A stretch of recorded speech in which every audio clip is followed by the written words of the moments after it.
Hello student, good day to all of you. Today we are going to study economics subject chapter number 4, supply analysis. In this lecture we are going to study exceptions to the law of supply. So let us start.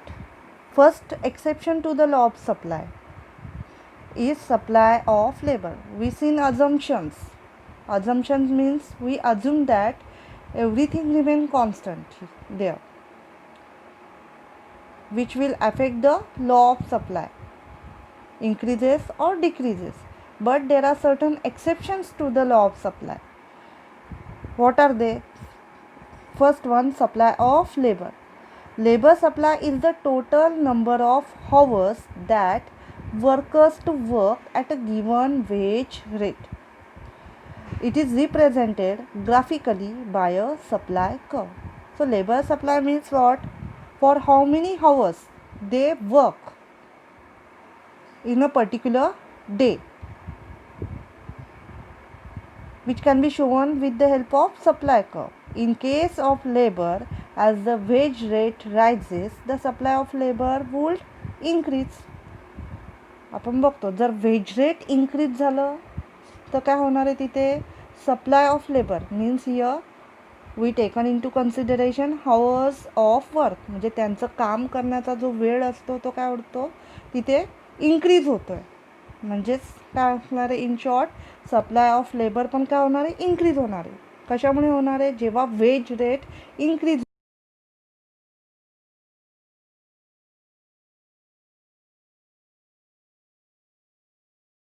आपलं law of सप्लायचं statement काय आहे, Wien the prices of a commodity rises, then supply of commodity also rises. When the prices of commodity falls, supply of commodity also decreases. So there is a direct relationship between supply and price. So here also when the prices means here wage rate rises, then supply of labor also increases. So there is a upward shift, slope of supply curve upward from left to right, which is shown with the help of diagram there.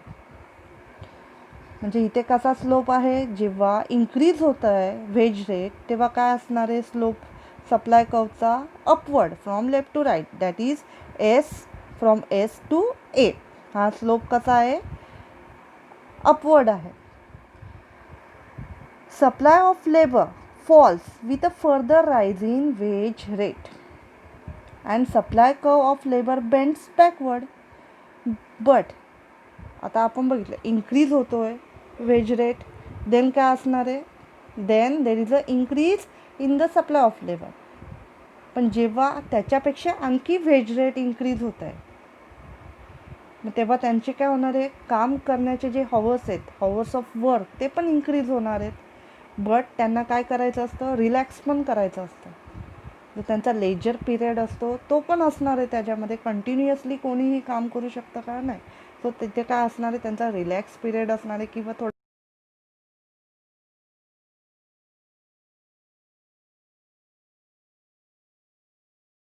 curve bends backward means what, their supply of labor decreases, falls. म्हणून तिथे supply curve ए पासून काय झालं आहे, backward झालेला आहे, ए to S1. So this is because the worker would prefer leisure to work after receiving higher amount of wages. Thus, after a certain point when wage rate rises, the supply of labor tends to fall. म्हणून तिथे काय होणार आहे, supply of labour कमी होणार.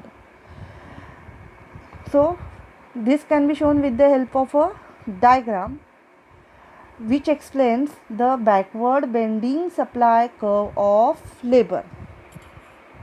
Supply curve normally कसा असणार आहे, अपवर्ड शिफ्ट असणार आहे. त्याचा स्लोप कसा असणार आहे, upward shift from left to right.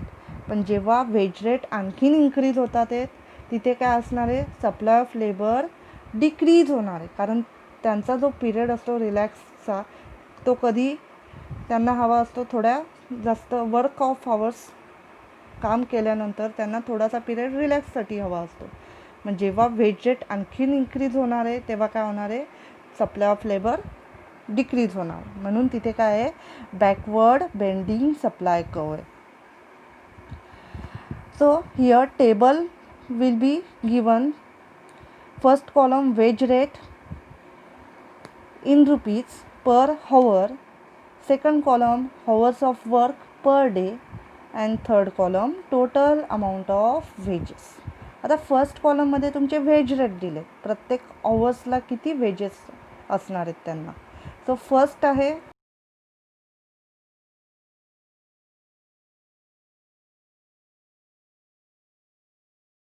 करणार आहे. So 100 multiplied by 5, total wedges किती असणार आहेत, 500 फर्स्ट टाईम. सेकंड वन, जेव्हा इन्क्रीज होणार आहेत wage rate from 100 to 200, hours of work पण इन्क्रीज होणार आहेत. किती आहेत, 7. So 200 multiplied by 7, 1400. But Wien the wedges rate increases further to 300 per hour, then hours of work per day decreases, that is 6. So 300 multiplied by 6, 1800. In this diagram, supply of labor is shown on x-axis and wage rate per hour is shown on the y-axis. The curve SAS represents backward bending supply curve of labor. Initially, when the wage rate is rupees 100 per hour, the hours of work is 5.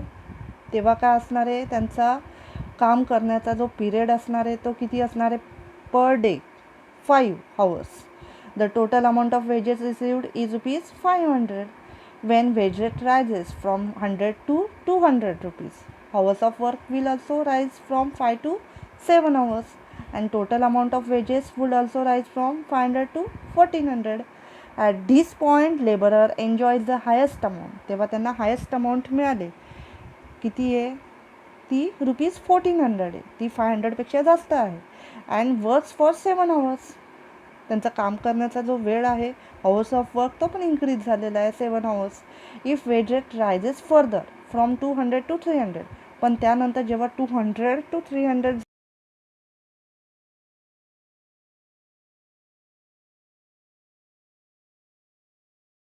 For extra hours, कारण त्यांना थोडासा relax पण हवा असणार आहे तिथे. म्हणून ते काय करतात, इग्नोर करतात ते जास्त वेळ काम करण्यासाठी. म्हणून तिथे काय होणार आहे, त्यांचा काम करण्याचा जो वेळ आहे, हावर्स ऑफ वर्क, तो पण कमी होत आहे. Thus he is ready to work only for 6 hours. At the point A, the supply curve bends backward, which becomes an exception to the law of supply. So this is the exception to the law of supply. Law of supply states that whenever the prices of a commodity rises, supply also increases. Whenever the prices of a commodity falls, supply decreases. But here, when first time increase in the wage rate, supply of labor increases. But when there is a increase in further in the wage rate, supply of labor falls. म्हणजे तिथे काय होणार आहे, backward bending supply curve. म्हणून हा काय आहे, exception to the law of supply.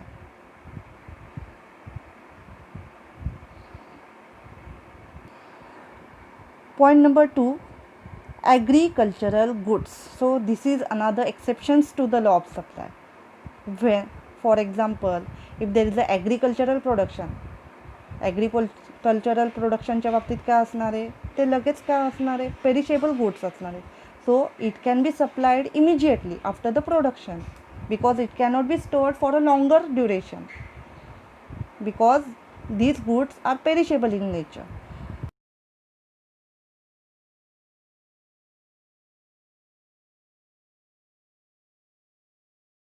मग ते आपण काय करू, सप्लाय करणार आहोत, असं काही होणार नाही. कारण लगेच ते काय असणार, त्यांचा जो पिरियड असणार आहे तो कसा असणार आहे, पेरिशेबल गुड्सचा शॉर्ट पिरियड असणार आहे, त्या पिरियडमध्ये ते काय करायला लागतात, सप्लाय करावे लागतात.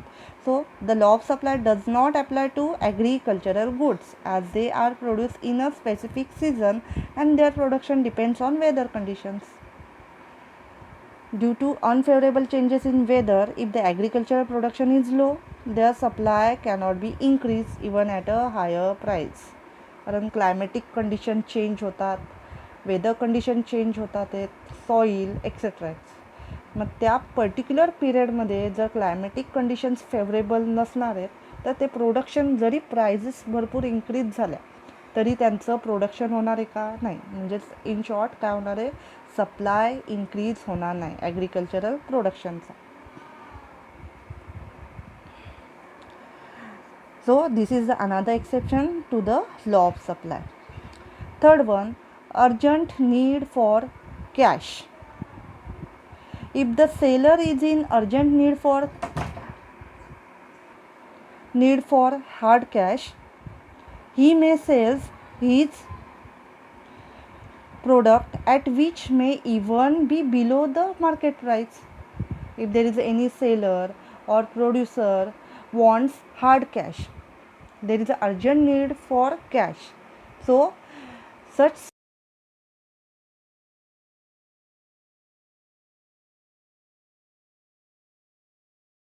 that when the prices of commodity rises, then supply increases. When the prices of commodity falls, supply decreases. But here supplier, seller, producer sells at lower prices also whenever there is a need for urgent cash. Next one, perishable goods. I told you in the case of agricultural goods also this happen. So perishable goods like milk products, vegetables, eggs, etc. So these type of goods cannot be stored for a longer duration. So whenever in case of perishable goods, the supplier will offer to sell more quantities at low prices to avoid losses. जे losses avoid करण्यासाठी जेवढा पण production आहे ते काय करणार आहेत, ते ॲट लोअर प्रायजेसला पण काय करणार, सप्लाय करणार आहे. कारण ते जास्तीत जास्त आपण स्टोअर करून ठेवू शकतो का, नाही. जेव्हा आता बघतो आपण मार्केटमध्ये जेव्हा आपण फॉर एक्झाम्पल सकाळीच ॲट मॉर्निंग त्यांच्या प्रायजेस हाय असतात, बट जेव्हा for example at the evening ते जास्त स्टोअर करून ठेवू शकत नाहीत, ते व्हेजिटेबल्स खराब व्हायला लागतात, म्हणून त्यांच्या प्रायजेस काय होतात, कमी होतात.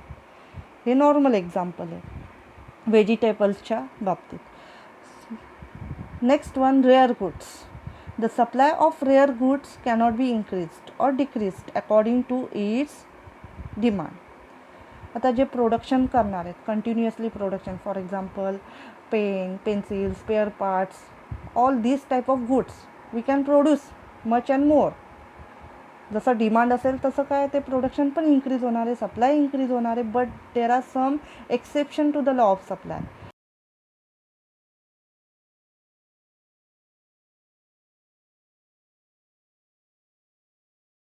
मग त्याचे एक्झाम्पल्स काय आहेत, रेअर पेंटिंग्स आहेत, ओल्ड कॉईन्स आहेत, अँटिक गुड्स आहेत, जे आपण त्याचा सप्लाय इन्क्रीज करू शकतो का, नाही. कारण ते ऑलरेडी फॉर एक्झाम्पल एन्शियंट पिरियडमध्ये ते प्रोड्यूस केलेले असणार आहेत. सो त्याचा सप्लाय आपण इन्क्रीज करू शकत नाही, कारण ते प्रोड्यूस करू शकतो का आपण परत. कॉईन्स आहेत, ओल्ड कॉईन्स नाही. So this is another exception to the law of supply. So today we studied exception to the law of supply. In the next lecture we are going to study variations in supply. Till then, thank you.